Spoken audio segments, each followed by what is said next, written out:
ఈ వీడియో చూడాలనుకుంటే లైక్ చేయండి, సబ్స్క్రైబ్ చేయండి. ఎస్ తెలుగు టీవీ వారికి స్వాగతం, సుస్వాగతం. మరి ముఖ్యంగా ప్రేక్షకులందరికీ కూడా ప్రస్తుతం కోవిడ్-19 కరోనా వైరస్ వ్యాప్తి విస్తృతంగా జరుగుతుంది. ఇట్టి స్థితిలో ఈ వైరస్, దీని యొక్క తీరుతెన్నులు ఇవన్నీ కూడా ప్రపంచానికి కొత్తవి, శాస్త్రవేత్తలకు కొత్తవే. ఇలాంటి స్థితిలో మేధావులు వారి యొక్క అంచనాలు, దీని యొక్క విస్తృతి మీద, దీని యొక్క ప్రభావాల మీద అనేక విషయాలు ఇప్పటి వరకు చెప్తూ వస్తూ ఉన్నారు.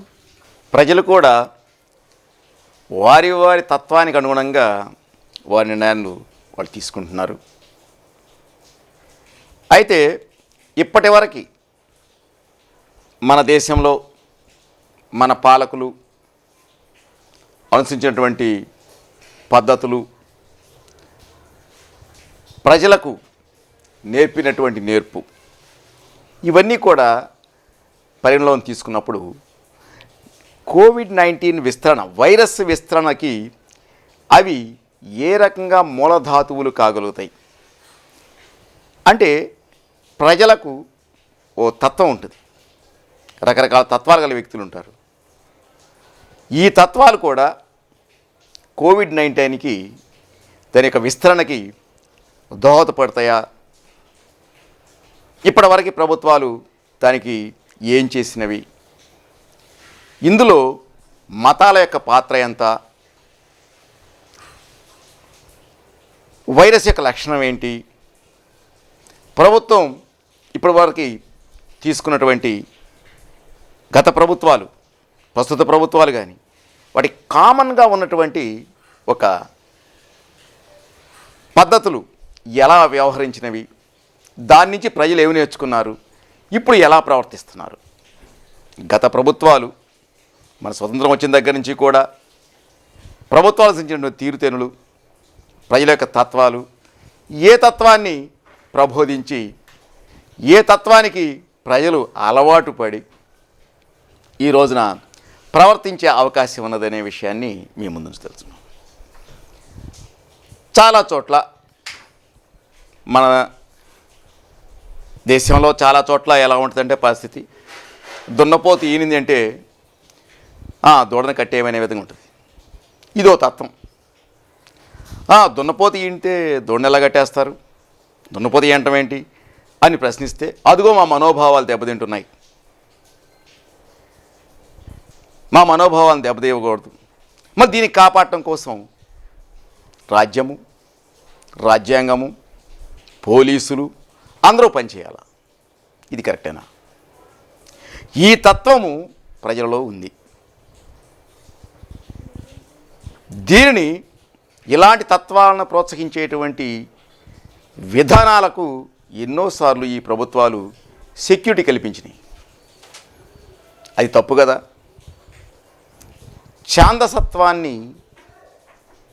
ఛాందసత్వం పెరిగే చోట ప్రభుత్వం రక్షణ కల్పించడం అనేది తప్పు. గత ప్రభుత్వాలు ఎలా చేసినవి. తిరణాలు వచ్చింది అంటే పోలీస్ స్టేషన్లన్నీ ఖాళీ అయిపోతాయి. ఏదైనా అన్యాయం జరిగితే, ఒక ఆడ కానీ మగ కానీ ఒక అన్యాయం జరిగితే రిపోర్ట్ తీసుకోవడానికి కూడా అక్కడ పోలీసు సరిగ్గా ఉన్నటువంటి స్థితి. పొలిటీషియన్ వస్తున్నారు అంటే పొలోమంటూ పోలీస్ వ్యవస్థ అంతా కూడా స్టేషన్లు ఖాళీ చేసి అడగపోయే స్థితి. ఈలో ప్రజలకు ఏం జరిగినా, దొంగతనాలు, దోపిడీ జరిగినా కానీ పోలీసులు అక్కడ అందుబాటులో ఉంటారు. ఇదంతా ఏమి నేర్పింది ప్రజలకి? ఇప్పటి వరకు అనుసరించిన ప్రభుత్వాలన్నీ కూడా అలాగే అనుసరించాయి. మినిస్టర్ గారు ఊళ్ళోకి వచ్చారు అంటే ఆటోమేటిక్గా చాలామంది జనం ఎక్కడికి వెళ్తాం మినిస్టర్ గారి దగ్గరికి, ఏంటి పని, ఏం లేదు వర్క్ అంటే ఆ అవసరం లేదు అని ఆ మినిస్టర్ చెప్పడం. జనమందరూ వెళ్తారు. అలా ఉంటేనే మినిస్టర్ గారు తన యొక్క మెహర్బానీ అనేది ప్రకటితం అవుతుంది. దీనికి ప్రజలు అలవాటు చేశారు. అందుకే ఈ రోజున ఎమ్మెల్యేలకి, ఎంపీలకి అందరికీ కరోనా వస్తుంది. సెలబ్రిటీస్ కూడా వస్తుంది. వీళ్ళకి కూడా బయటకు వస్తే ఎప్పుడు హంగామా ఉండాలా, అనేక మంది పరిగెత్తాలా. ఏ రోజైనా కానీ ఒక మినిస్టర్ వస్తే మీరు గమనించే ఉంటారు, రోడ్ల పక్కన సున్నం, పోలీసుల హడావుడి, ప్రజల హడావుడి. ఓ ప్రజలారా, మీరు ఈ విధంగా ఎందుకు వస్తున్నారు అని ఏ చీఫ్ మినిస్టర్ అయినా కానీ, ఏ సినీ నటుడైనా కానీ, సినిమా యాక్టర్లు అంతే, వాళ్ళు బయటకు వస్తే ఓ జనం వచ్చేస్తారు. అలవాటు చేశారు. ఈ తత్వము ఈ రోజున కంట్రోల్ చేయటానికి, ఈ చెడు తత్వం ఇది, మంచి తత్వం కాదు ఇది. ప్రజలు అలా మొబిలైజ్ అవ్వటం అనేది తప్పుడు తత్వం. మినిస్టర్ గారు వస్తారు, తన పని తను చేసుకుని వెళ్ళిపోతాడు, అంతే. చీఫ్ మినిస్టర్ గారు వస్తారు, తన పని తను చేసుకుంటారు, వెళ్ళిపోతారు. కానీ అదే రోజున పోలీస్ స్టేషన్లో ఉన్న పోలీసులు మొత్తం ఖాళీ చేయడానికి కారణం ఏంటి? ప్రజలు పొలోమంట పరిగెత్తడం. దీని రాజకీయ నాయకులు ఆల్రెడీ అలవాటు చేసేట్టు పెట్టారు. ఈ రోజున ఆ తత్వమే కోవిడ్-19 విస్తరణకు ఒక పునాది అవుతుంది. ఆ రోజున అలా రావడం అనేది తప్పని, ఆ అవసరం లేదని ప్రజలకు మొట్టమొదటి చెప్పి ఉన్నట్లయితే ఈ రోజున ప్రజలు ఏ సందర్భంలో బయటికి రావాలో, ఏ సందర్భంలో బయటికి వెళ్ళకూడదో తెలుసుకునే జ్ఞానం ఆల్రెడీ నేర్చుకునేవాళ్ళు. లేదు, అలా లేరు జనం. నా శాది నాకుంది, నేను ముందుకు పోతాను, నన్ను మళ్ళీ ఈ ప్రభుత్వం కాపాడాలి అనేది తప్పు. ప్రభుత్వ సేవలు ప్రజల యొక్క సామాజిక అభివృద్ధికి ఉపయోగపడాలే తప్ప ఛాందసాన్ని ప్రోత్సహించడానికి కాదు. ఛాందసం ముదిరినప్పుడు పాము ఎదురొస్తే ఒకడు కింద పడి డొల్లాడతాడు. మరి ఇంతమంది డొల్లాడే వాళ్ళు కూడా చుట్టుపక్కల జాయిన్ అయిపోతారు. జాయిన్ అయిపోతే అక్కడ అందరిని కాపాడటం ఏం జరుగుతుందని చెప్పేసి పోలీసులు రబరబలాడుతూ పరిగెత్తాలి. అవసరం అది? పోనీయండి. పోయిన తర్వాత అప్పుడు నేరపూరితమైనటువంటి చర్యలు ఏమంటే రికార్డ్ చేసేసి తగిన చర్యలు తీసుకోవాలి. కానీ పోకముందు జాగ్రత్త తీసుకోవటం అంటే పోయేవాడికి తెలీదా? ఈ విధంగా ప్రభుత్వం యొక్క సేవలు నిర్వీర్యమవుతున్నాయి. ఆ తత్వం మూలంగానే ఈరోజు వైరస్ అనేది విపరీతంగా వ్యాప్తి చెందుతుంది. ఒకడు ఉంటాడు మామూలుగా, దేవుడనే అతను ఇందు కాడు అందులేడు, ఎందెందు చూసినా అందులోనే ఉన్నాడు అని అన్న తర్వాత పులోమంట అరణ్యాల్లో కూడా పోయి లక్షల మంది ఏకమైపోయి అక్కడే ఉన్నా కానీ చెరువులు వగైరా కొలంలు ఉంటే వాటిని చండాలం చేసి వాటిని పొల్యూట్ చేసి ఇంత చేస్తుంటే అక్కడికి పోలీసులను పంపించడం అనేది ఎంతవరకు సమంజసం? పోనివ్వండి, మనం చెప్తాం ఇంతమంది రావద్దు, ఎక్కడైనా దేవుడు ఉంటాడు ఎక్కడక్కడ పూజించుకోమని చెప్తాం. కానీ ఇప్పటి వరకు మతం చాటున ఒక ఛాందస్సుల్ని మనం కాపాడాం. ఈ రోజున ఆ తత్వమే వైరస్ వ్యాప్తికి ఉపయోగపడుతుంది. ఏ ఛాందసాన్ని అయితే ప్రజల్లో ఉన్నటువంటి దాన్ని మనం పెంచి పోషించామో అదే ఈ రోజున వైరస్ వ్యాప్తికి ఉపయోగపడుతుంది. అవును, వైరస్ వచ్చే సమయానికి మంచి వేసవికాలం వచ్చింది. అది ఏ సమయం అంటే అన్ని మతాల వాళ్ళు తీరిగ్గా కూర్చుని పూజలు చేసుకునే సమయం. అదే టైంలో సువార్త కూటములు విపరీతంగా పెట్టేవాళ్ళు, లక్షల మంది జనాలు మొబిలైజ్ అయ్యి వెళ్ళేవాళ్ళు. అదే టైంలో చాలామంది తిరుపతి పోయేవాళ్ళు.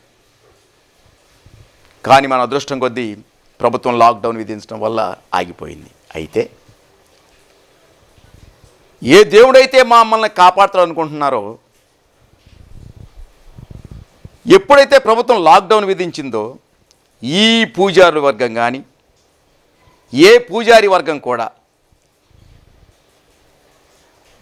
ఏ మత ప్రబోధకులు కూడా మాకు దేవుడు అండ ఉన్నాడు, మీ లాక్డౌన్ మాకు అవసరం లేదని ఎవరైనా అన్నారా?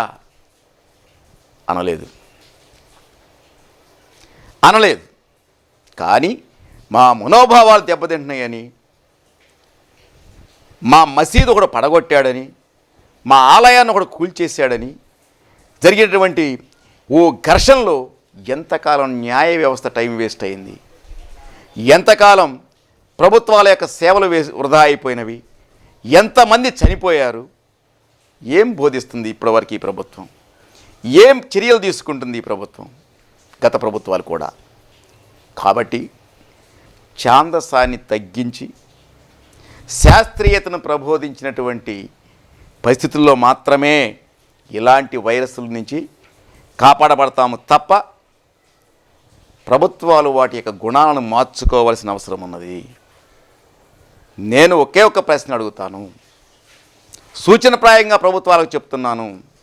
దున్నపోతు ఈడింది అంటే దూడన కట్టేయమైనటువంటి అశాస్త్రీయ ఛాందస భావాలుని ఎరాడికేట్ చేయాలి, తొలగించాలి.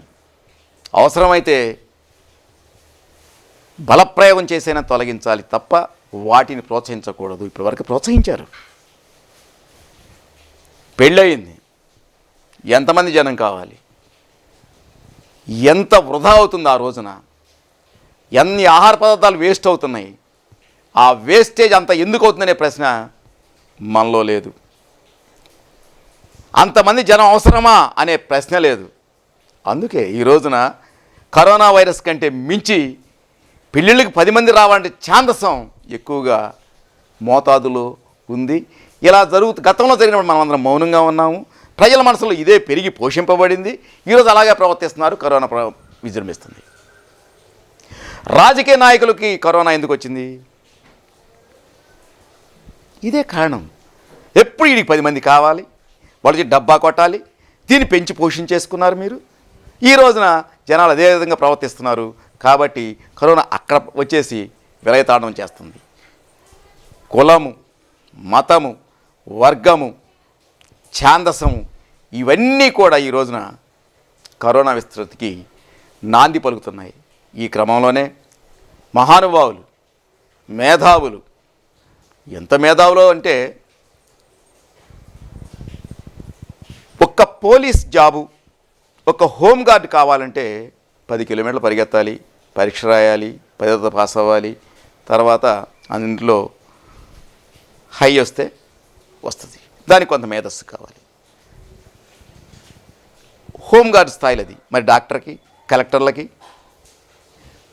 వీళ్ళందరూ కూడా ఈ రోజున కరోనా బారిన పడవలసిన పరిస్థితి ఏర్పడుతుంది. దీనికి ఛాందసం యొక్క పాత్ర, అజ్ఞానం యొక్క పాత్ర, ఇప్పటి వరకు ప్రభుత్వం ప్రోత్సహించినటువంటి మత ఛాందసత్వాల యొక్క పాత్ర కీలకమైనది. ఈ విషయాన్ని గమనించగలరని చెప్పేసి భవిష్యత్తులోనైనా సరే మంచి ఆచరణని ప్రజలకు అలవాటు చేయాలని, ఇలాంటి వైరస్లు వచ్చినప్పుడు ఆల్రెడీ ప్రతి ఒక్కడు కూడా ఒక సోల్జర్ లాగా, ప్రతి ఒక్కడు ఒక కానిస్టేబుల్ లాగా, ప్రతి ఒక్కడు ఒక మిలిటరీ సోల్జర్ లాగా ఉండి వ్యవహరించేలాగా ఉంటే ఈరోజు కరోనా విస్తృతి అవ్వదు. కరోనా విస్తృతి అవ్వదు. ఏం పిల్లలకి ఎందుకు ఎగ్జామ్ ఆపేయాలి? పద్ధతులు అనుసరించినట్టయితే బ్రహ్మాండంగా ఎగ్జామ్ జరిపించవచ్చు. అనుసరించే శక్తి, సామర్థ్యం ప్రభుత్వానికి లేనితనం. అది పెట్టచ్చు, అందరికీ ఎగ్జామ్ పెట్టచ్చు. కానీ పెట్టలేం. ఎందుకంటే ఈ ఛాందసము, ఆల్రెడీ నేర్పినటువంటి భావాలు ఇవన్నీ మనకి ఈ రోజున అడ్డం పడుతున్నాయి. కాబట్టి ప్రభుత్వాలు భవిష్యత్తులోనైనా సరే ప్రజలలో శాస్త్రీయ దృక్పథాన్ని పెంచే విధంగా, అశాస్త్రీయ విధానాలను తగ్గించే విధంగా బలమైనటువంటి చర్యలు తీసుకోవాలి. ఇందులో మత ఛాందసత్వాన్ని మరుముఖ్యంగా తగ్గించేలాగున ఎలాంటి చర్యలైనా చేయడానికి ప్రభుత్వం సిద్ధపడితే భవిష్యత్తులో ఎలాంటి సమస్యలు రాకుండా మనం ముందుకు పోగలమని చెప్తూ నాకు ఈ అవకాశం ఇచ్చినటువంటి తెలుగు టీవీ ఛానల్ వారికి హృదయపూర్వక విషెస్ చెప్తూ సెలవు తీసుకుంటున్నాను.